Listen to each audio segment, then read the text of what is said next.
नमस्कार मित्रों, जय गौ माता। मित्रों, आपने परग्रहियों के बारे में, एलियंस के बारे में बहुत कुछ सुना होगा। उनके संबंध में समय समय पर कई तरह की खबरें भी आती रहती हैं, कई तरह की न्यूज आती रहती हैं। लेकिन आज मैं आपको एलियन के संबंध में एक ऐसी खबर सुनाने जा रहा हूं जिसको सुनकर आप निश्चित ही विस्मित हो जाएंगे, आश्चर्यचकित हो जाएंगे। आपको इसमें बहुत कुछ नज़र आएगा, क्योंकि ये जो खबर मैं सुनाने जा रहा हूँ वो पिछले दिनों अमेरिका का एक बहुत प्रसिद्ध अखबार है। आपने भी इस अखबार का नाम सुना होगा, द सन। द सन में अमेरिका का जो रक्षा विभाग है, उसकी एक एजेंसी है, उसने गहन अध्ययन के आधार पर ये रिपोर्ट तैयार की है, जिसे उन्होंने पेंटागन को सौंपा है। और उस रिपोर्ट के आधार पर इस जो न्यूज़पेपर है, जो अखबार है, उसमें विस्तार से यूएफओ यानी कि एलियंस के बारे में, या फिर मैं कहूँ परग्रहियों के बारे में एक रिपोर्ट पब्लिश की है। और उस रिपोर्ट का आधार है कि अब पृथ्वी पर एलियंस अपनी संतानों को जन्म दे रहे हैं और ऐसी कई घटनाएं घटित हो चुकी हैं। आप समझ सकते हो कि यदि हमारे लिए एलियंस या परग्रही इतने अद्भुत हैं, इतने चमत्कारी हैं, तो उनकी संतानें हमारे लिए कितनी उत्सुकता पैदा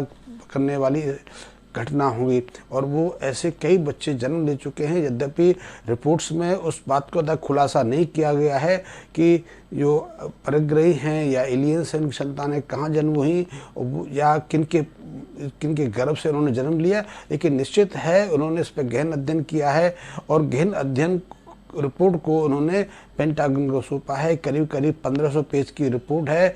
इस रिपोर्ट को उन्होंने MUFON के नाम से संकलित किया है। और इसमें ऐसी बातों को लिखा गया है क्योंकि उन्होंने उन लोगों के साथ गहन अध्ययन अनुसंधान किया, उनकी काफ़ी तरह से इन्वेस्टिगेशन की, जो लोग पिछले दिनों इन परग्रहियों के संपर्क में आए, यूएफओ के आसपास जो इनका जो परग्रही या एलियंस के साथ में जिनकी मुठभेड़ हुई, अकस्मात इनका संपर्क हुआ। क्योंकि जब भी व्यक्ति इन यूएफओ के संपर्क में आता है, वो अपने सुध-बुध खो देता है या उसकी चेतना में बदलाव आ जाता है और उनकी जो बायोलॉजिकल संरचना है उसमें भी परिवर्तन होता है। तो इसलिए ये तो नहीं कह सकते कि ये भ्रम है या मनगढ़ंत है, क्योंकि जो लोग इन एलियंस के संपर्क में आए या यूएफओ के संपर्क में रहे, चाहे वो कुछ मिनट रहे हों, चाहे कुछ घंटे रहे हों, कई लोग तो ऐसे भी हैं जो 1-2 दिन 3 दिन तक भी इनके संपर्क में रहे और तब वापस जब वो आए, उनके शरीर में कई तरह के बदलाव देखे गए। यहाँ तक कि उनकी मस्तिष्क से कुछ जो केंद्र थे वो तो निष्क्रिय हो गए थे, नष्ट हो गए थे, लेकिन कुछ अंग ऐसे थे, कुछ केंद्र ऐसे थे जो अति सक्रिय हो गए थे। उनकी बायोलॉजिकल संरचना में परिवर्तन देखा गया, खून की संरचना में परिवर्तन देखा गया, उनके बाल और नाखूनों में रेडिएशन का इफेक्ट देखा गया। तो इस घटना को चाहे अमेरिकन संस्थाएं हों या कोई संस्थाएं भ्रम नहीं कह सकती, मनोगढ़ंत नहीं कह सकती। और यूएफओ का प्रकोप तो पूरे दुनिया में है। भारत में भी ऐसी घटनाएं घटित होती रही हैं और पिछले 100 सालों में जो उड़न तस्करियाँ हैं, यूएफओ हैं या अंतरिक्ष यात्री हैं या एलियंस हैं, ये एक उत्सुकता का विषय रहा है। भारत में भी है, चाहे भारत में इस विषय में लोग कम चर्चा करते हैं, लेकिन बहुत उत्सुकता पैदा करने वाला विषय है। मेरी रुचि भी इसमें रही है और कई तरह के इस पर अध्ययन अनुसंधान भी हो रहे हैं। और पिछले 30-40 सालों से अमेरिका में इस पर काफ़ी ज़्यादा रुचि ली जा रही है। वहाँ की अमेरिकी सरकार इसमें रुचि ले रही है, नासा इसमें रुचि ले रहा है। और क्योंकि यूएफओ बाउंड्रियों क्रॉस करके आकाश से उतरते हैं, इससे वहाँ का जो मिलिट्री संस्थान है, पेंटागन है, वो भी इसमें गहन रुचि लेता है। और पेंटागन ने ही कुछ दशक पहले एक अपनी खुफिया एजेंसी की एक ब्रांच है, उसे ये जिम्मेदारी दी गई थी कि वो एलियंस के संपर्क में जो लोग आए उनका सही से विश्लेषण करे, उनका सही से अध्ययन करे और अपनी रिपोर्ट पेश करे। तो उसी रिपोर्ट को पिछले दिनों द सन ने प्रकाशित किया है।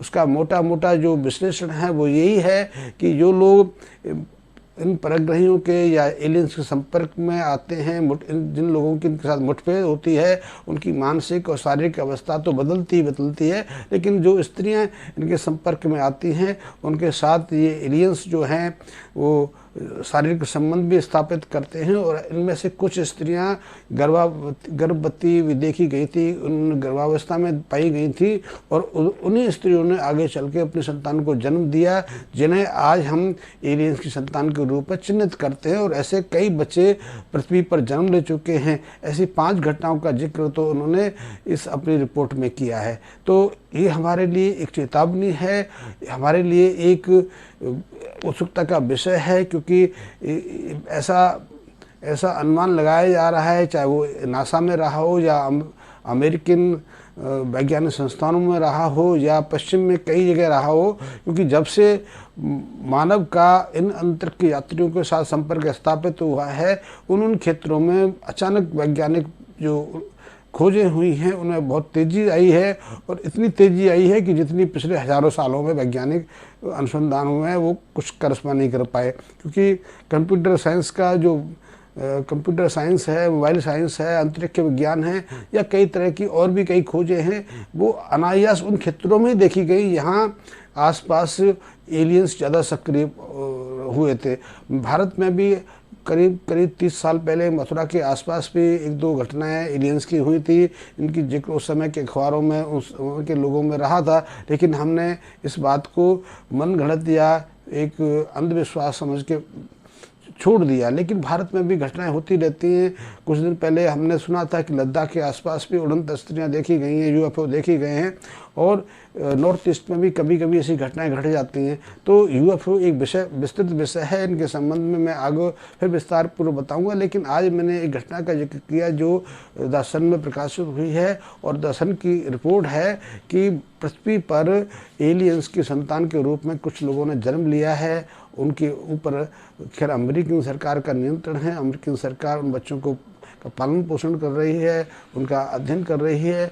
शायद आगे क्या उसका निष्कर्ष निकले ये तो एक गोपनीय विषय है, लेकिन ये निश्चित है कि पृथ्वी पर एलियंस की संतानों ने जन्म ले लिया है। ये हमारे लिए सचेत हो जाने का भी विषय है और उत्सुकता का विषय भी है। आपको यदि मेरा विषय पसंद आया हो, आपको एलियंस के संबंध में कोई अतिरिक्त जानकारी चाहिए, इस विषय में आप रुचि रखते हैं, क्योंकि सूक्ष्म लोक, परलोक, पितृलोक, आत्मा, परमात्मा जैसे जो विषय हैं वो अद्भुत उत्सुक हैं, क्योंकि रहस्य विषय के प्रति मनुष्य की बहुत आकर्षण रहा है, उत्सुकता रही है। चाहे हम में से आधे लोग इन बातों पर भरोसा ना करें, लेकिन उत्सुकता अवश्य रहती है और आधे लोग तो इसके प्रति तुरंत आकर्षित हो जाते हैं। तो ये विषय भी है, ये पैरासाइकोलॉजी का विषय है, परा मनोविज्ञान का विषय है। यदि आप परो मनोविज्ञान में विश्वास रखते हैं, रुचि लेते हैं, तो आप मेरे को सूचित कर सकते हैं, क्योंकि मेरे पास इसके विषय में बहुत कुछ मसाला है, बहुत कुछ मेरे पास अध्ययन चिंतन का मेरे पास संकलन है। आपको उसमें से मैं कुछ टिप्स दे सकता हूँ, कुछ जानकारी दे सकता हूँ। आप इसमें रुचि रखते हैं तो मेरे कमेंट्स बॉक्स में अवश्य सूचित करें, ताकि मैं अगला वीडियो इस विषय पर लेके आऊँ। और यदि आपको मेरा विषय पसंद आया हो तो उसको लाइक भी अवश्य कर दें, और मेरा चैनल अभी तक आप सब्सक्राइब नहीं किया है तो उसको एक बार सब्सक्राइब भी कर लें। धन्यवाद मित्रों।